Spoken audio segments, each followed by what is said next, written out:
नमस्कार, this is Nitesh Kumar from ज्ञान मंत्रा। आज हम लोग प्रीपोजिशन चैप्टर स्टार्ट करने वाले हैं। प्रीपोजिशन चैप्टर से संबंधित यह पहला वीडियो है। इसमें हम लोग जानेंगे प्रीपोजिशन क्या है, प्रीपोजिशन किसे कहते हैं तथा प्रीपोजिशन को कुछ एग्जाम्पल की सहायता से समझने का प्रयास करेंगे। तो चलिए शुरू करते हैं। तो चलिए प्रीपोजिशन की क्लास प्रारंभ की जाए। प्रीपोजिशन दो शब्दों से मिलकर बना हुआ है, प्री तथा पोजीशन। प्री का अर्थ बिफोर होता है, बिफोर मीन्स पहले, तथा पोजीशन का अर्थ प्लेस होता है, प्लेस मीन्स स्थान। प्रीपोजिशन वह शब्द है जो एक नाउन, एक प्रोनाउन या एक फ्रेज के पहले आकर उस नाउन, प्रोनाउन या फ्रेज का संबंध वाक्य में प्रयुक्त दूसरे शब्दों के साथ दर्शाता है।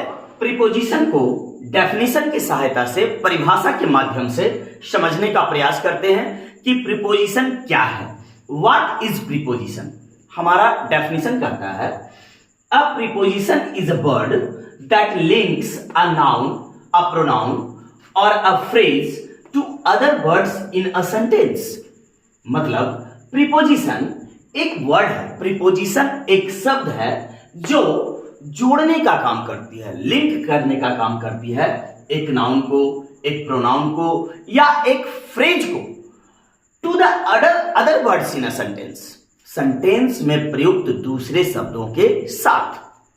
मतलब प्रीपोजिशन नाउन को, प्रोनाउन को या फ्रेज को सेंटेंस में प्रयुक्त दूसरे शब्दों के साथ जोड़ने का काम करती है। सबसे पहले हम लोग समझेंगे नाउन क्या है। नाउन वे शब्द हैं जो दुनिया में प्रयुक्त सभी नामों को रिप्रेजेंट करती है। मतलब संसार में जितने भी नाम हैं, वो व्यक्तियों के नाम हो, वस्तुओं के नाम हो, स्थान के नाम हो, सभी नाउन है, सभी संज्ञा कहलाते हैं। प्रोनाउन क्या है? तो वे शब्द जो नाउन के बदले में प्रयोग होते हैं। तो वे सभी शब्द जैसे I, we, you, they, he, she, it, ये सभी पर्सनल प्रोनाउन हैं। Mine, ours, yours, theirs, his, her, its, ये सभी पॉजेसिव प्रोनाउन हैं। और इस प्रकार बहुत सारे प्रोनाउन्स हमें पढ़ने हैं। और प्रोनाउन का संबंध भी प्रीपोजिशन वाक्य में प्रयुक्त दूसरे शब्दों के साथ करता है। उसी प्रकार फ्रेज का संबंध भी प्रीपोजिशन वाक्य में प्रयुक्त दूसरे के शब्दों के साथ बतलाता है। फ्रेज क्या है?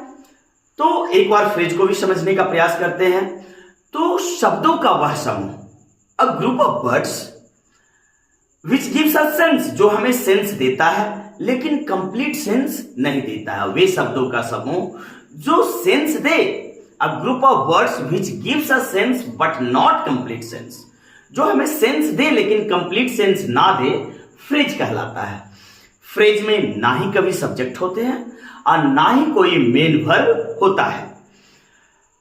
और प्रीपोजिशन नाउन को भी, प्रोनाउन को भी और फ्रेज को भी सेंटेंस में, वाक्य में प्रयुक्त अदर शब्दों के साथ संबंध को दर्शाता है। चलिए इस एग्जांपल से समझते हैं कि किस प्रकार प्रीपोजिशन नाउन का संबंध वाक्य में प्रयुक्त अदर शब्दों के साथ दिखलाता है।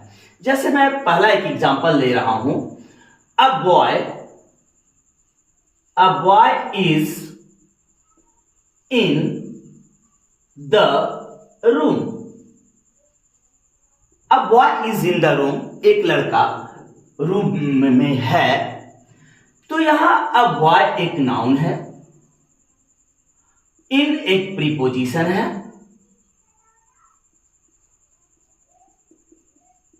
और यहां इन जो प्रीपोजिशन है, इन मीन्स में, वह बॉय का संबंध वाक्य में प्रयुक्त अदर शब्दों के साथ कर रहा है कि बॉय कहां है, तो रूम के अंदर है।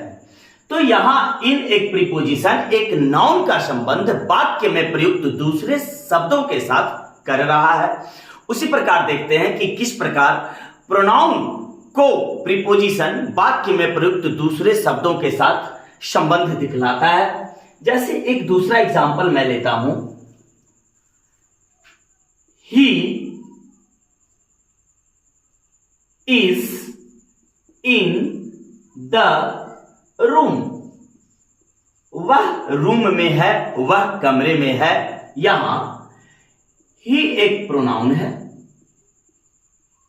तथा इन एक प्रीपोजिशन है। यहां इन जो प्रीपोजिशन है वह एक प्रोनाउन ही का संबंध वाक्य में प्रयुक्त दूसरे शब्दों के साथ बतला रहा है कि वह कहां है, तो रूम के अंदर है। तो यहां प्रीपोजिशन एक प्रोनाउन का संबंध वाक्य में प्रयुक्त दूसरे शब्दों के साथ बतलाता है। चलिए उसी प्रकार देखता हूं कि किस प्रकार प्रीपोजिशन एक फ्रेज का संबंध वाक्य में प्रयुक्त दूसरे शब्दों के साथ दिखलाता है। जैसे मैं यहां एग्जाम्पल ले रहा हूं, a handsome boy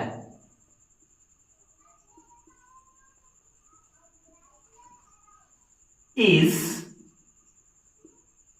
in the room। यहां a handsome boy एक फ्रेज है और in एक प्रीपोजिशन है, और यहां in जो है एक प्रीपोजिशन, वह एक फ्रेज a handsome boy का संबंध वाक्य में प्रयुक्त दूसरे शब्दों के साथ कर रहा है कि एक सुंदर लड़का, एक हैंडसम बॉय कहां है, तो रूम के अंदर है। तो इस प्रकार हम लोग तीन एग्जाम्पल की सहायता से समझे कि कैसे एक प्रीपोजिशन एक नाउन का संबंध, एक प्रोनाउन का संबंध और एक फ्रेज का भी संबंध वाक्य में प्रयुक्त दूसरे शब्दों के साथ दिखलाता है। आगे हमारा डेफिनेशन कहता है, it is placed before a noun. यह नाउन के पहले प्रयोग किया जाता है, या एक प्रोनाउन के पहले प्रयोग किया जाता है, या एक फ्रेज के भी पहले प्रयोग किया जाता है, और यह शो करता है, दिखलाता है क्या, तो रिलेशनशिप संबंध with some other words in a sentence. Sentence में प्रयुक्त दूसरे शब्दों के साथ नाउन, प्रोनाउन या फ्रेज का संबंध दिखलाने का काम करता है। चलिए कुछ प्रीपोजिशन का एग्जांपल देख लेते हैं। जैसे in, on, under, behind, at, above, among, around, over, into, upon, onto, out of, without, in front of, according to, और बहुत सारे प्रीपोजिशंस हैं जो हम लोग अगले वीडियो में कवर करेंगे।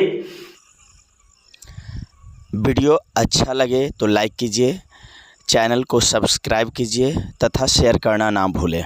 Thank you.